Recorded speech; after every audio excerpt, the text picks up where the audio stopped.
Flawedcast. Flawedcast. Get in the arena.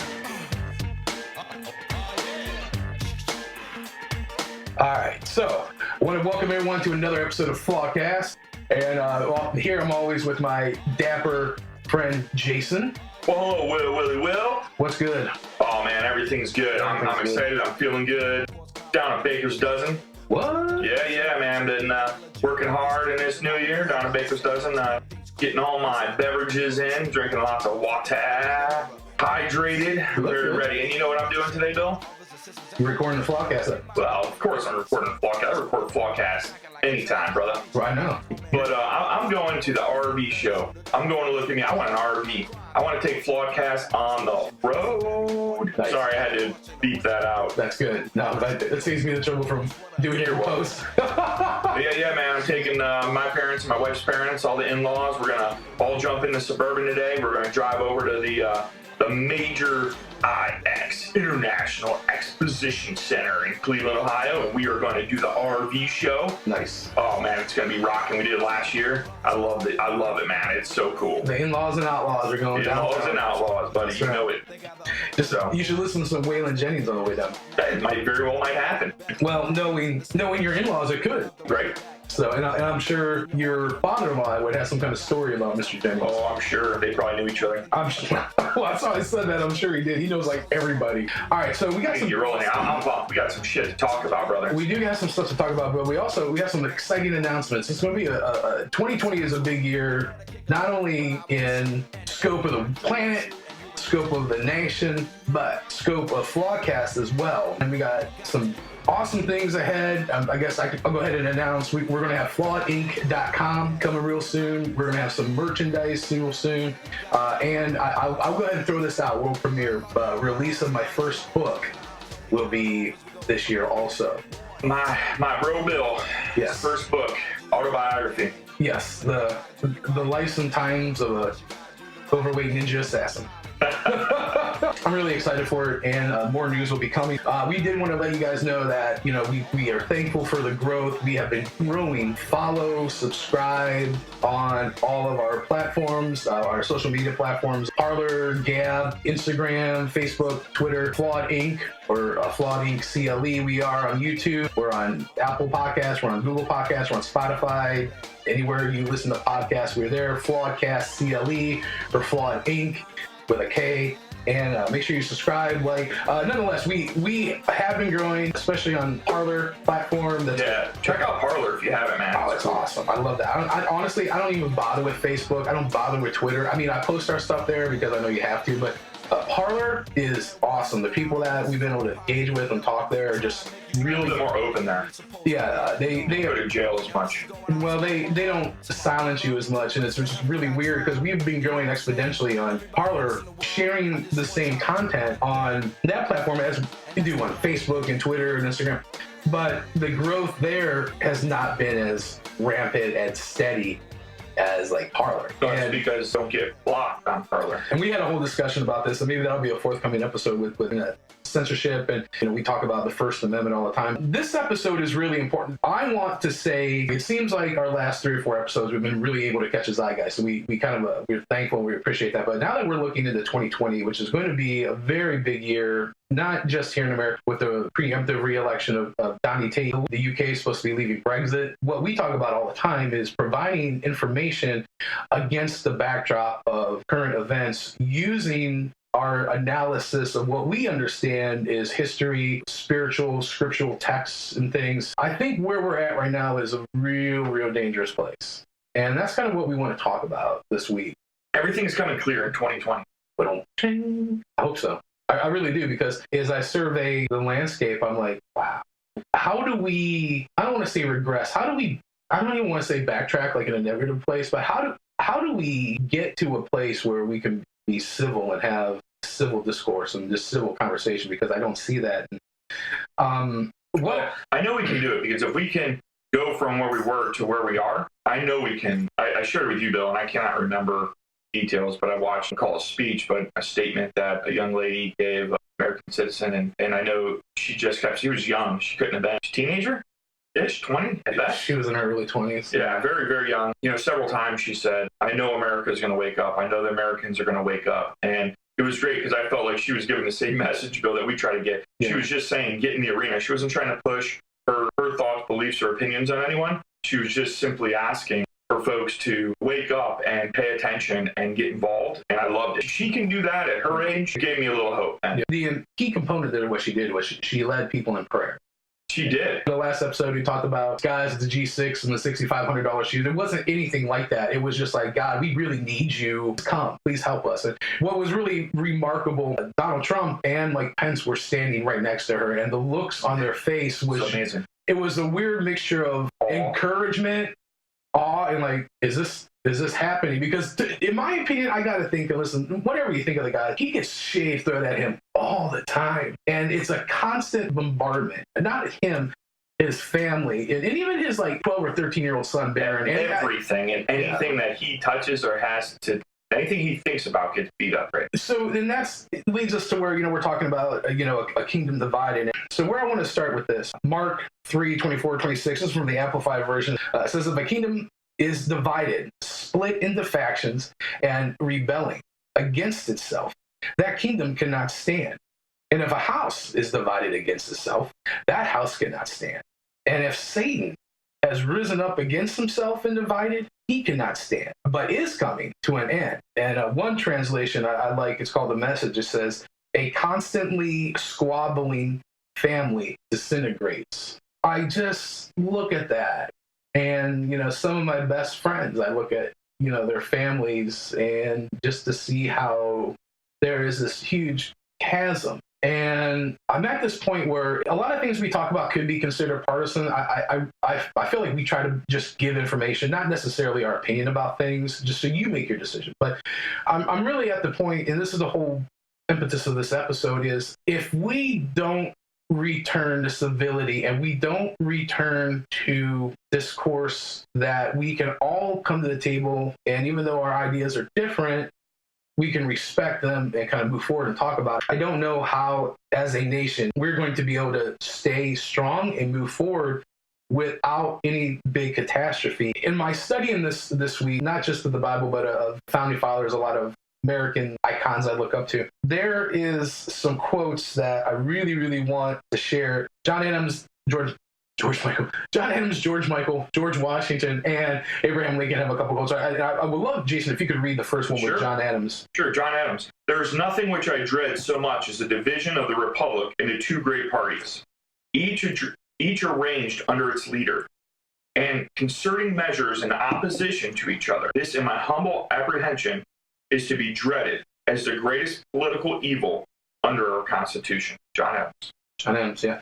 Our second president is also one of the founding fathers who was there at the Constitutional Convention. This is. You think he knew something about what when they were writing the Constitution? You think these guys knew what they were talking about, knew what they were doing? I don't know. They just threw some words on paper. Or what? I think a couple things. I think first and foremost, these men were guided by the hand of providence. And I don't say that lightly. I also think that a lot of things that people don't talk about in regards to history is the complete savagery and barbarism of the British soldiers towards the colonists. It wasn't like these guys were being taxed for their tea. It wasn't, like to modernize this, it's not like their coffee was being taxed and they were getting pissed about it. And then they had the Boston Tea Party. It wasn't that. It was the absolute savagery and barbarism perpetrated from the British soldier onto the American colonies. And King George was very oppressive, just a tyrant. And a lot of the notions of freedom that we as Americans traditionally uphold and traditionally would fight to the death for are the glue that kept our civilization together. And I'm afraid those are falling to the wayside. And we really need to return to that. And you hear often a lot of, return to traditional norms, family values, those kind of things. And I believe in those kind of things, but I also believe that, people can make their own choices. If you're a grown adult, you're a consenting adult, do what you want to do, be decent, leave kids alone, none of this pedo stuff. But I think there's incredible foresight in what John Adams said. What he said is, he's like, hey, in 2020, after our union's been established for nearly 250 years, this is the American crisis, that like Patrick Henry wrote about, but this is the American crisis that you're going to have. I want to say something real quick, something that I don't know that I've heard a lot of folks spin it this way or explain it this way, and I want to say something. When our founding fathers put the Constitution together, when they did all of this, these were not folks that saw into the future, okay? These are folks that lived through a lot. These are folks that had a lot of wisdom and experience. And Bill, how do you gain wisdom and experience? You go through stuff. You go through stuff. You and I just had this conversation. This wasn't accidental that they came up with this. This wasn't accidental that they came up with the amendments they did. This isn't accidental that they wrote what they wrote. You know, and what's happening now is we want to look and we want to say, without having that experience, without having that wisdom, and I say we, because we are the people. Mm-hmm. So I'm lumping me in with everyone else. We are the United States of America, and we try to interpret it differently than how they wrote it. How they wrote it, where the thoughts came from in their mind, where all that came from was from experience. It was from wisdom. It was from living through things and seeing things and putting it on paper saying, don't let this happen again. Right. Okay, it's kind of like going to school and you have a professor and you look at that professor and that professor knows more than you because that's what they spent their life doing. When you go to a doctor, that's what they spent their life doing. That's our founding fathers. They are the ones that went through it, that experienced it, that were able to take those experiences and learn from those and say, we can make it better. Not in theory, we can make it better based on the experiences and wisdom that we have. And people need to understand it. You can't just look at, well, that's not what they meant. The hell they didn't. You're 100% correct. They took inspiration from the Magna Carta. They took the lessons throughout history, a lot of Roman Empire, and they try to incorporate that into America. I mean, just if you understand anything how the Electoral College alone works, the three-tier system, the legislative, judicial, and executive branch, and if you just understand those basic concepts, you understand that our founding fathers understood this is the most peaceful and pragmatic way to fight tyranny. To paraphrase Mr. Dave Chappelle, as he said, you know, the First Amendment is super important, but if that don't work out, that's why we got the second. And you're 100% right. I think what John Adams said here is incredibly insightful. I think there's so much, you know, there's a saying that says knowledge comes, but wisdom lingers. And I think what he's saying here is just remarkable. And even at the time, there wasn't the two-party. There were different parties. There were a lot more parties than we had now. And I don't know how things have gotten funneled down. Well, I guess I can speculate, but I don't want to be too much of more of a conspiracy theorist. But where we're at now is just dangerous because you have the left-hand path or the right-hand path. Right. Well, and the thing is this, we know better than this. It's not, you were talking about this earlier this week over a nice stogie. It's not. A very nice stogie. Very nice. It's not Democrat and Republican. It's good and evil. And that's what we have to pay attention to. Let's really start looking at good and evil, folks. Stop labeling folks anything but good or evil. You're either good or you're not good. I mean, we need to start making better decisions, and we need to start calling a freaking spade a spade. Just to relay what you're saying, to reinforce what you're saying about it's a struggle between good and evil, light and dark. You know, the Bible says we don't wrestle with flesh and blood. We wrestle with powers and principalities and spiritual wickedness in high places. So basically what that means is we need to look past one another in the regards of this person is evil, just as Nazism is evil, just as socialism, communism. We've talked about this in episodes past. These ideas that are fueling people, that are propelling people. When we did that socialism episode, people made comments to us, trolled us about how evil capitalism is, and I get it, crony capitalism, like with the bailouts and all that stuff we talked about. Yeah, it sucks, it's horrible. However, we have to come together as a people and realize that ideas aren't written in stone. They're liquid, they're fluid. We've talked about this. Ideas can be changed. When the founding fathers were drafting the Bill of Rights, there were some real impassioned discussions and during those times. And it wasn't like, oh yeah, we're going to agree on these 10 things and, you know, we're good. It wasn't like that. What was the result of their intense fellowship was the Bill of Rights. I think what John Adams said there is really insightful and really incredible amount of foresight that really we need to think on. It needs to reverberate in our minds and hearts right now. Well, and I think one of the things that we need to think about as well is, you know, I woke up this morning and my hot water tank broke. I pulled water in the house. So I have a couple choices. One side of the spectrum, get rid of the house. Hot water tank doesn't work anymore. The other side of the spectrum is fix that water tank. I've got some options in between. Those are the two sides of the spectrum. Why would I get rid of my house? I mean, it doesn't make sense, right? Right. It's like, this is a problem with the two-party system. One party says get rid of the house. The other party says fix the hot water tank. Or maybe says you don't need hot water. So it's one or the other. Other options. Well, I mean, Maybe another option would be get rid of the house or burn it down. I wouldn't say get rid of the house. I would say burn it down. There's only two options, yeah. right? That's what happens. Instead of working together, okay? Again, I'm going to tie this to business. When we have a problem, we problem solve. Okay? And how we problem solve is gather data and we figure out what the problem is. We find the root problem based on data, facts and feelings, both. And then after we find that data, we come up with a whole bunch of options. Blue sky, throw options all over the place, many options as we can. More people we can involve in the problem solve, different levels of the problem solve, depends how big the problem is, the better. And then we look at those options and we take those options. We don't necessarily even have to pick one of those options. It might be a mesh of several of those options. There's all these different ideas and everyone's got really good ideas and we're able to come up with whatever that best option is to move forward. But how we do things in this country is a Democrat says, this is how you fix that problem. A Republican says, no, this is how you fix that problem. And now there's only two solutions. There's a stalemate. Well, there's a stalemate for sure, but there's only two options. There's nothing in between. Right. No one can come up. There's no independent that can come up and say, no, I've got a third option. You're crushed. It doesn't matter. We only have two parties. Don't fool yourself. Yeah, so that segues very nicely into what, and I want you to read this, what George Washington said in his farewell address as president. There's a lot of poignancy in the entire thing, especially the first 2 or 3 sentences. It echoes what Adam said, but in a more visceral way.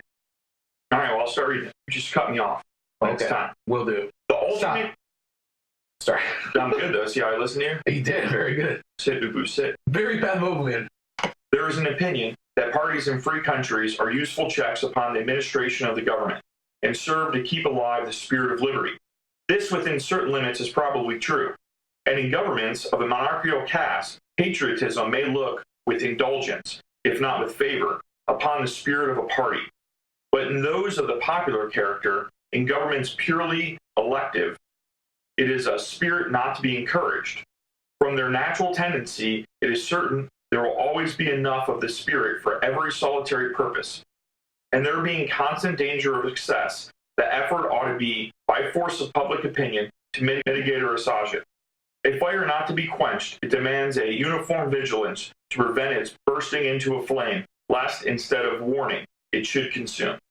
So what Washington there is saying, that very last line, it demands a uniform vigilance. Where we're at now, and once again, much like Adams had incredible foresight, because he's essentially talking about tyranny, he's talking about patriotism and how there's almost like a balance. You know, Jefferson said sometimes the tree of liberty needs to be replenished with the blood of martyrs and tyrants. What these guys are saying is that there has to be more than two options politically in this respect. There has to be. And as I do my research in history and I look at the founding of our country, which is probably historically in America my most favorite time, other than the Reconstruction era, only 3 to 4% of the colonists fought in the Revolutionary War, but near the end there seemed to be more rampant unity. If you fast forward, about 80 years, you find that our country is in a moral crossroads in regards to the Civil War. And there's 2 quotes here from Abraham Lincoln that if you could just share those real quick. America will never be destroyed from the outside. If we falter and lose our freedoms, it will be because we destroyed ourselves. Yeah. And that, my friends, is what I fear is happening right now. So the other quote is, both read the same Bible and pray to the same God, and each invokes his aid against the other. America, militarily speaking, we essentially are the toughest kid on the street. That isn't my concern. It's more than just that. It's also, I think, what he's saying is not just about being tough and having a military, but I think it's also about how we're structured as far as business goes, as far as our systems. Sure, absolutely. It's all encompassing. But when he says that we won't be destroyed from the outside, but we're going to be destroyed from within, we will eat ourselves alive. That's what happened in the Roman Empire. Right. That's what's happening. It's happening in any of the best or biggest empires. And this is something I say a lot. I don't know how to get this shit back in the works. Well, I give this a lot of thought. Not just given, but I give this a lot of thought. You and I speak about this. Oh, yeah. We talk about this all the time. A lot. I don't think we go backwards. We can't put anything back in. We can change and evolve, obviously.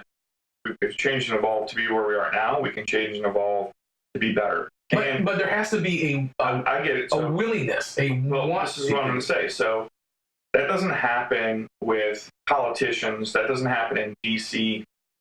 It happens in the home. It happens by doing what you're supposed to do as an individual, being a good person as an individual, holding yourself accountable, holding your children accountable, having values, having integrity, teaching those values and integrity, having patience, having understanding. There's a difference between having patience and understanding and participation trophies, where everyone, if someone does something wrong, they should be punished. So what we want to do is we want to just make everything fair, like redefine what the word fair is. We want to make everything even. We want everyone to feel the same way. We don't want to hurt anyone's feelings. Well, that's not the real world. The real world is hard, and it's unfair, and it hurts your feelings, okay? We need to get back to the basics. We have no foundation anymore. Our foundation has eroded. That's what my biggest fear is, Bill. I mean, that's a absolutely valid fear. You know, when you talk about problem solving, there's two parts of that component. The first one is problem, the acknowledgement that there is a problem, but the second part of that is solving, a resolution. If we just take the idea of problem solving in the actual English, the two words, right? Problem, solve, issue, resolution. My thing is, I don't know how to do that right now. When I look in my study and in my understanding of history, I see the times that we live in. I see the rhetoric, and I have notes. You know, this week, as we're recording this is when there was a drone attack against Iran, and, you know, people are freaking out. The Selective Service website crashed because people were afraid that they were going to reenact the draft, but they were trying, well, how do I get out of the draft? How do I get out of the draft? Which is antithetical to my understanding of, in America, in the generation I think we grew up, in the generations before, there was a notion that if your country calls, you go, right? But I mean, unless you're Slick Willie and you get to dodge a draft, but by and large, I see the times that we're living in. I hear the rhetoric, and the closest thing in America that I can assimilate to us right now in history is the Civil War. There was a lot of vitriol, but I don't know that it was as rampant. And a lot of that is because of the expedition in regards to technology and these accessibility and things of that nature. But in that, everything does increase. Insults are hurled a lot quicker, and there are a lot more of them. In the conflict of the Civil War, we see that there were two factions, if you will, but the South succeeded from the North. And Lincoln was charged with the task of unifying. You know, when I understand his reading, when I hear what he's saying, he was an abolitionist. The Democrat was that party then is still the same party now, but the Republican Party was, started a figure headed by Lincoln as an abolitionist party. He was charged with the task of not just freeing the slaves, not just trying to manage the Union in the Civil War as the commander-in-chief, but also reuniting a country. And that's something I think the history books often overlook. You know, even if you understand, I've read some of Lincoln's writings in regards to Jefferson Davis, who was the president of the Confederacy, and there, I would say respect. That's what I would say, but it's not the vitriol that you hear now between the different factions in the Senate and Congress, different things like that. And that trickles down. You know, one of my favorite authors is John Maxwell, and he has this book called 21 Irrefutable Laws of Leadership. And, one of the first rules is, the law of the lid. And, people can only rise as high as the lid, which is the leadership. Another rule is everything falls downhill. We have these things happening in our nation. And a lot of this isn't just propelled by politics, it's propelled by Hollywood, capitulated with in our media, and these flames are stoked into a frenzy. I have very strong opinions and very strong beliefs, but where I'm at right now, I'm just wondering if it is possible. I'm asking myself, can I step back and can I say, okay, for the safety, for the betterment, for the longevity, for ultimately the strength of our union, is it possible, really possible, for people with disagreements to come together? And I have to be honest, I don't know. I really don't know. Without some kind of event horizon incident, without something going kinetic, I don't know. Now, one thing I've learned is it starts with the inside and goes out. Oh, absolutely. And this is part, again, of the mindset today. It's the victim mentality. It's that pointing fingers. It's everyone else. My opinion's the only opinion that matters. No one wants to actually look at themselves and reflect and say, am I doing what I'm supposed to be doing? Am I thinking this through? Am I doing more than just reacting? Am I being open-minded and actually listening to what is being said before just disagreeing? So let's get into a couple of these. It's exactly how we're going in this country. No, you're actually right. So let me just, I don't necessarily mean to point fingers at one particular side, but let me give you an example. There's a gentleman, his name's Tim Pool. He does vlogs, he's a commentator, smart guy. He's what I would call a classical liberal. And he was recently on the Joe Rogan podcast with Jack Dorsey and his lawyer, I forgot her name, in regards to online censorship, social media censorship. And the guy is not a conservative. I wouldn't really even say he's a libertarian, but when it comes to these issues, he's been pushed into this right side because he doesn't 100% capitulate with this new progressive norm that left-leaning side is going down. So it really makes me wonder when something like that happens. Now, there's an article here from ABC News, and it says, Rose McGowan defends tweet apology to Iran after strike. Now, her tweet said, "Dear #Iran, the USA has disrespected your country, your flag, your people. 52% of us humbly apologize. We want peace with your nation. We are being held hostage by a terrorist regime. We do not know how to escape. Please do not kill us." These are the kind of remarks I'm talking about. Now, Rose McGowan, to me, when I think of her, she was either engaged or married to Marilyn Manson. She was in Scream. She was in a couple of other, I think, like a Robert Rodriguez or Quentin Tarantino movie. So she's got the wisdom and experience to make these comments, as we were talking about before. Well, to quote Ricky Gervais, she probably has spent less time in school than Greta Thunberg. But I don't care if it's school or not. She obviously doesn't know what the hell she's talking about. Right, and we had this conversation the other night. My personal feeling is if you don't have a doctorate in Middle East studies, shut up. Can I ask you a question? Yeah. When someone burns our embassy and we fight back, how the hell is that disrespectful? Well, the reality... What do you call burning our embassy, Bill? Technically, an assault on an embassy in another country is an assault on that country itself. So who's apologizing to me, an American, for the attack on our country? That's a great question, but I respectfully say I don't want to be in that 52%. I am not. It is not, and by the way, it's not 52%. No, it isn't. Why does she feel that she can speak for over half of our country? I'm not being held hostage by a terrorist regime. Now, if we lived in Iran, if we lived in Saudi Arabia, if we lived in some of these areas in the Middle East, by all means, there's a lot more validity to what she is saying. You know what's crazy? Is I just mentioned this earlier. I got on an airplane and flew to another country a couple months ago. You did? Yeah, no one stopped me. Well, it was insane. I know. And the conventional wisdom, my gut reaction initially is like, if you don't like it, get the hell out. But I don't remember. I drove here this morning to our beautiful studio. Our renovated, beautiful studio? Yeah, and I got to tell you, I didn't see any military vehicles. I didn't see any military with weapons. And seeing tanks. I didn't have to go home last night on our curfew. Well, that's because I was able to do whatever I wanted. I don't know what this hostage thing is she speaks of. Well, that's because we live in Ohio, not Virginia. But nonetheless, touche, right? Boom. Drop the mic. Sorry, folks.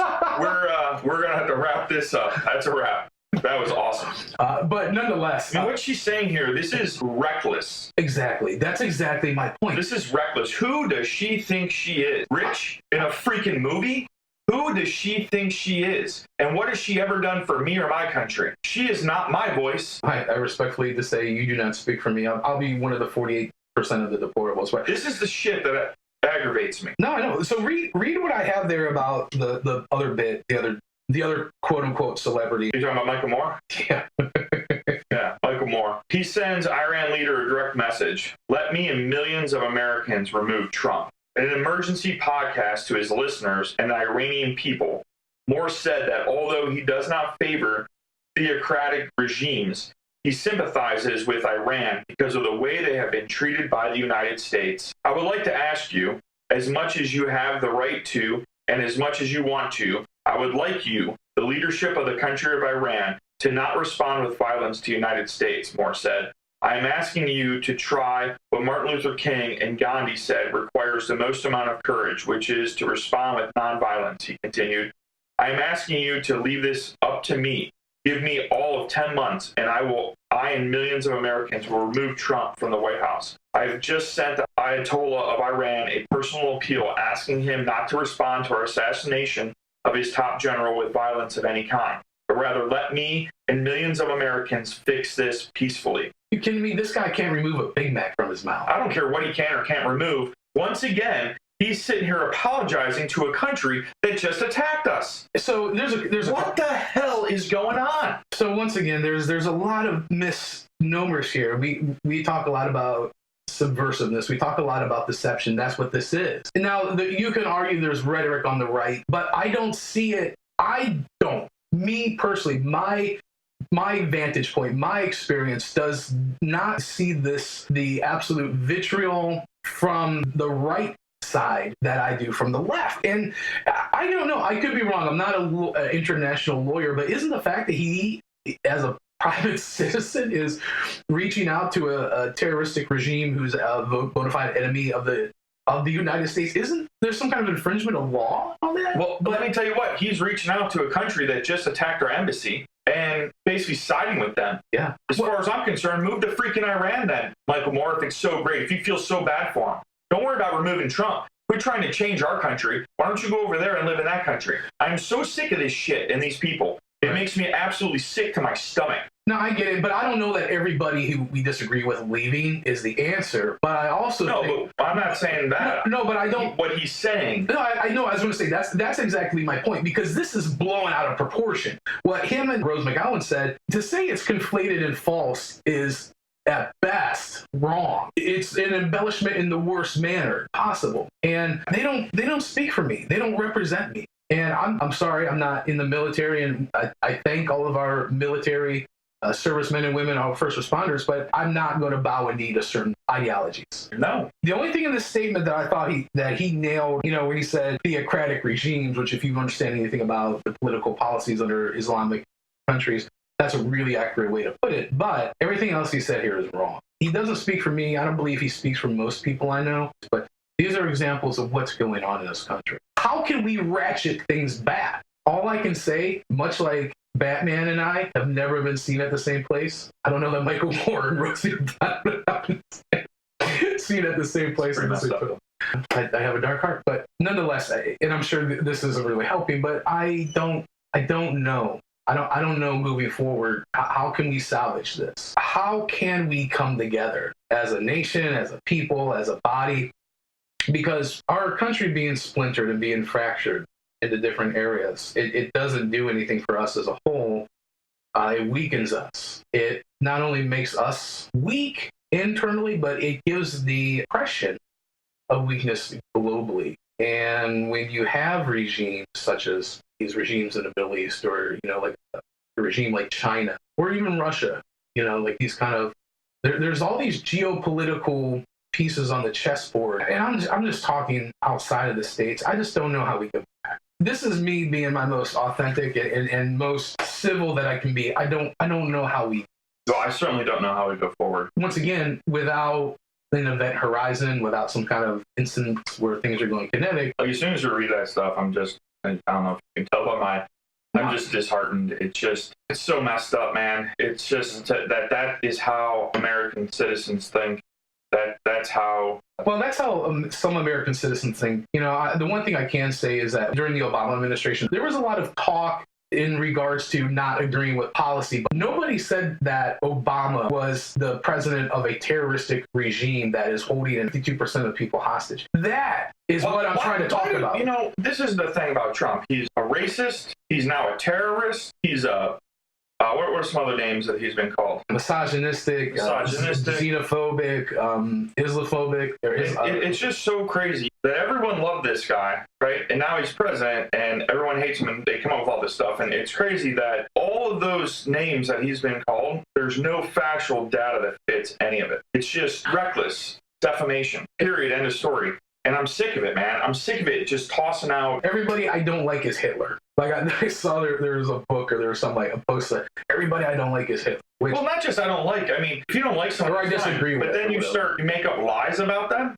You start labeling them. Well, I mean, give me a break. Well, that goes back it's to because that. It's easier. That goes back to that episode about Alinsky that we had, where that is part of those tactics. If I am losing it in an intellectual debate, or I call my enemy whatever. Once again, that's why that episode was so important, which oddly enough is our second most watched episode, so that we have this understanding, that we have this knowledge that what is happening is a tactic. The Bible says in John 10:10, the thief comes to steal, kill, and destroy. This is what is happening. And I don't know how to say this any simpler. We are fighting evil. We are fighting tyranny. We are fighting notions and ideas that want to seek and destroy what this country, this American experiment, has been founded on, and for the most part, has been extraordinarily successful in maintaining freedom, maintaining American exceptionalism. America is still the place everybody around the world wants to come and live. From, even fighting poverty. And we've had sins in the past, but every country has. For the most part, America is trying to make right the wrongs. And no other country, no other nation ever. I just think that sometimes we don't look at those things, and I don't know how can we let cooler minds prevail? How, on both sides, how can we just come to the table and say, we are Americans first, we need to preserve this nation? Veritably, it needs to be a meeting of like a Abraham Lincoln, Jefferson Davis, that warring factions coming together and saying, we can't go there. We can't do this. What scares me, and a lot of the information I've been sharing with you lately, is, like UN troops being brought into America and declaring different places UN strongholds. This is verifiable information on news sources. And it's very scary. It scares me because, especially this is going on in Virginia, and I don't know, I just think we got to take a step back, guys. I just think we got to be like, hang on, are what I'm spousing out really my opinions based on my life experience, based on my knowledge of history, like based on any factual data at all? Right. Or am I just swept up in emotionalism? Well, problem solving, when you come up with the data, there's facts and there's feelings. I'll tell you a very simple way to find out if it's a fact or a feeling. 5 whys. Make a statement, I will ask why. And then again, and then based on whatever you say, I'll ask why again and again and again and again. If it's a fact, it's backed up by data. You can answer those whys. If it's a feeling, you get stuck with because. It's a loop. Feelings are loops. That's good. That's how it works. So maybe we need to not just red pill ourselves, but we need to 5 why ourselves. 5 whys. Nonetheless, I get your point, but I think that's really a good nugget there. I think that's really a good piece of information because if it's feeling, you can't answer. Right. You can't answer 5 whys. So if I say I'm happy, that might be a fact. I might be happy. If you ask me 5 whys, I might be able to answer it because I'm happy. Well, what if I said I just say 50% on my car insurance? That would be a fact. That wouldn't be a feeling. It would be. Funny guy. I'm just saying. I think we should really start paying attention a little bit to facts and feelings. It's okay to have feelings. It's not okay to base everything you have to say and to try to change other people based off of feelings that you have. Yeah. It's important to find factual data if you're going to do that sort of thing. Like if you're going to call someone a terrorist, you should have factual data. Let's try this. Say there's somebody that you have a different opinion to. You don't have to listen to that person. Just, if there's something like a talk radio or a podcast, say you're listening to us and you're getting angry at what we're saying. Well, these are our thoughts. These are our opinions. We are trying to present fact. We are trying to present historical evidence. But I appreciate and I'm thankful that you are listening, but you don't have to. No, shut it off. Don't listen. Right. But now, like you said, with the house. That's what I certainly do, by the way. Sure, but you respect that person enough to say, hey, that's your opinion. I don't agree with it. I'm going to go do whatever. Now it's, like your example with the house, it's either get rid of the house or we have no cold water. There's no in between. So now in that regard, it's like, well, we need to shut this down because I don't like him. I don't agree with what they're saying. That's super. Right. They're saying, I don't agree with what he's saying, so therefore we need to remove that person. We need to end their ability to say something. What? Well, it's a third authoritarian. That's the whole part of the First Amendment, folks. Right. Well, and so that is counter thing. It's authoritarianism. We can get off into different factions of different regimes and labels, but how do we move forward? You need to email us at flawedinccle flawedinc@gmail.com, and coming soon, info@flawedinc.com. We are asking you these questions because we don't know. And my analysis, my historical study leads me to believe that with the election coming up this year, with other things, there's a lot going on this year, and even globally. The Middle East is always a mess, but right now it seems to be a little bit more turmoil. UK and Britain, they're trying to get out of Brexit. There's a lot going on, and what we want to do is moving forward in 2020, we're going to continue to provide information. We're going to continue to, speak with you guys, and we want to grow. We thank you for sharing. We thank you for liking and following. But, this is something that as a community, we need to problem solve together, right? Problem solve. And I think Jason gave a lot of good information. That 5 whys. I'm going to do that with myself. Before you go spouting stuff off, do the 5 whys. Yeah. See if what you're spouting off is fact feeling. And it's okay to spout off feeling, as long as you reference the fact that's how you feel. It's not factual data. Don't say that, I feel as if this, or I feel as if that, not this or that. There's a big difference. Especially if you've got especially if you're lucky enough to be rich and famous to where people are going to listen to you. Don't be like everyone else and just let the power go to your head and everyone's got to think like you think. It's okay to have your thoughts. Just preference the fact that these are my feelings. These are my feelings. And anyone who supports my feelings or wants to agree with my feelings, great. And if you don't, that's fine too. That's what we say all the time on this. I'd much rather those be the statements, but if you look at these statements are not like that. They are, this is how it is. And if you don't agree with me, F off. And enough already. Yeah. That's not it. And quit speaking for everyone else. Let everyone know these are my feelings, and that's it. And you can either be support my feelings or not. That's my opinion, and that's great. But don't sit here and make it factual data and act like you speak for people. Who the hell are you? Enough of that. We don't speak for anyone here except for Will, and Jason. Right. That's it. That's who we speak for. And even on a national or a global stage, the reality of it is during my lifetime, there's really only been 2 presidents that I thought were worth their salt, but nonetheless, those other presidents, they still spoke for America because the American people spoke and by their votes. And yeah, if you want to speak for half the country or for your state or for your part of the state, then you go right ahead and you run and you run in time. Yeah, do it. Do that. Yeah. Then speak all you want. So, I think this is probably the goodest places I need to. I'm just pissed.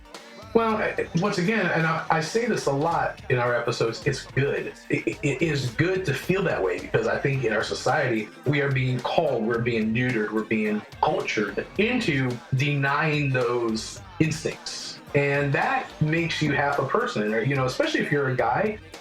And I talk about this in my book. We are creatures that have savagery and barbarism within us, and it's okay to let the beast out in a productive way. Not telling anyone to assault anyone, no, just, Chappelle says juicy Smollett incidents. But if you have solutions, email us. You can let us know. Hit us up on Facebook, Twitter, Instagram, Parler, Gab, Flaweding.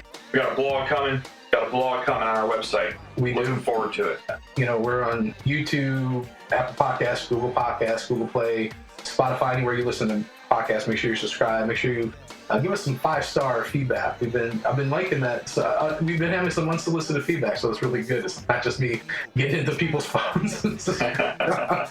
But listen, I thank you guys for listening. Please share. Please continue to, we want to work together, not against each other. Yeah, we're looking for a good discussion. We're not looking for folks that just agree with us either. So, but we're looking for discussion. I think more importantly, we're looking for people to get in the arena. Out.